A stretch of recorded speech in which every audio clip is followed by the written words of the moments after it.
If you're not willing to go in there and face yourself, you're not going to find anything. You're going to live right here on surface, man, right here on surface.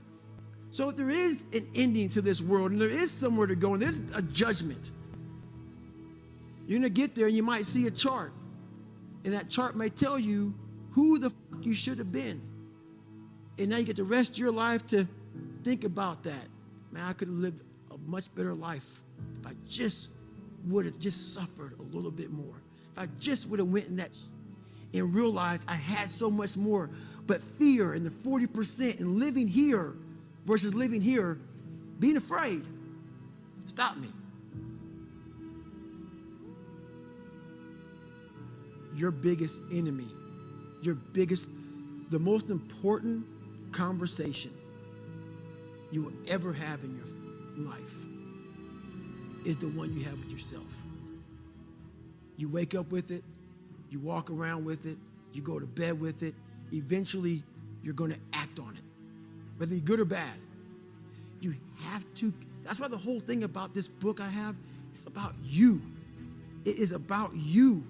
It's strictly about you finding who you are. So many people die, live 100 years, never fucking know who they are. Never know who they are. You have to look in that mirror and know there's so much more in here, man. Because I can literally right now be a 300-pound guy spraying for cockroaches still to this day. If I did not look in that mirror and say, there has to be more to this. This can't be it.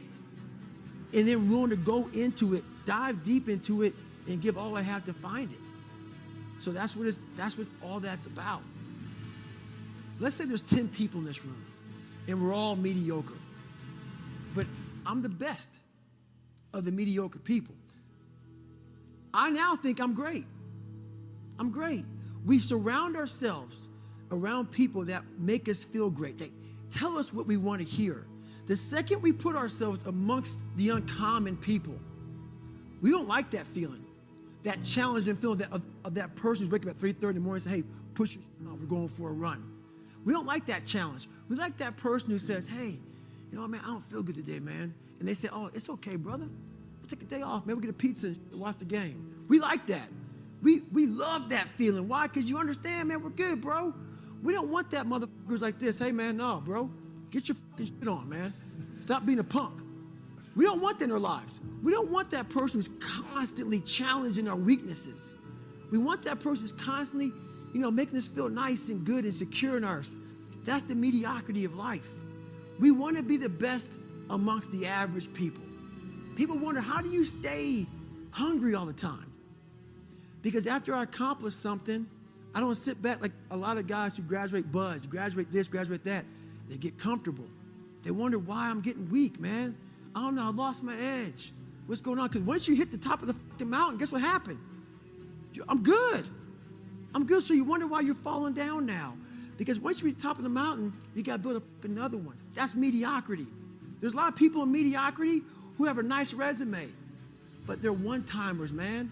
They hit a one-time deal. They busted it open, got a lot of money, but they're good.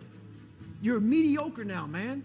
What are you fucking doing today, tomorrow, the next fucking day? That's why I don't listen to theorists. I don't listen to all that bullshit. I listen to a motherfucker who's like this, man. What's wrong, man? I'm fucking tired, dude. Why are you tired? Because tomorrow, I gotta do the fucking shit again, man. Whatever it is that made me fucking nauseous and sick to my stomach, it made me hurt. There's no ending. And that's the person I listen to. That's the person who's gained knowledge. You gain knowledge through suffering. And on the other end of suffering is a world that very few have ever seen. It's a beautiful world because that's where you find yourself. You don't find yourself in over here. You find yourself on the other end. Like the 100-mile race I was on, I ran it for 24 hours. I found myself on the other end of that race.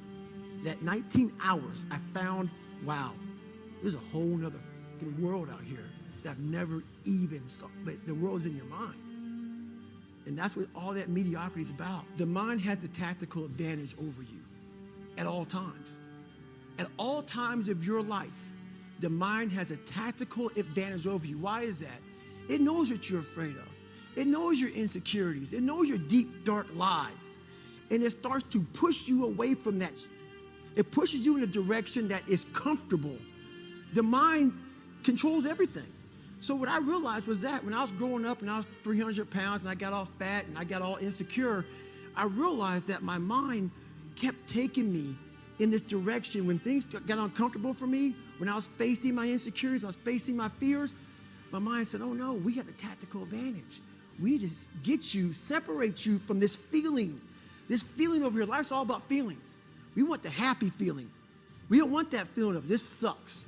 If in that moment, you can answer those up questions and you are now in charge of your brain versus your brain ruling you, that's where all that stuff comes from. So the 40% rule is all of that. You get to 40%, your brain says, we're done. Let's roll, man. This is starting to get painful. This is uncomfortable. So you sit down. You have to figure out ways, and everybody's different. That's how the book kind of talks about, like we all have these things about, 5 steps to this and 4 steps to this. It's a lot more than that. That's all bullshit. It's a practice that you have to, it's a habit. So if you know that at 40%, I'm feeling pain. At 40%, I'm feeling pain. That's where the 40% rule kicks in. Now it starts. Okay, I'm feeling pain. My mind's saying all this to me. It's saying, get out of here, run, flee. The fight or flight kicks in. Okay, we're done. We're not good enough. It starts telling you all these things. You start to believe it because the mind controls all. This is the time where you have to gain control back of your mind. It's okay. Let me see if I can go 45%. And once you start giving yourself more and more hope and start realizing, okay, the mind starts to be, okay, what are you doing? We're supposed to be going right and you're going left. You start then controlling your mind. Start finding more in yourself. And then it goes from 40% to a lot further than that. But that's the start of it though. Get to the spot where your mind is saying stop. Wherever that is, you gotta get there first. And then that's when that starts to work for you. You gotta control yourself in that moment.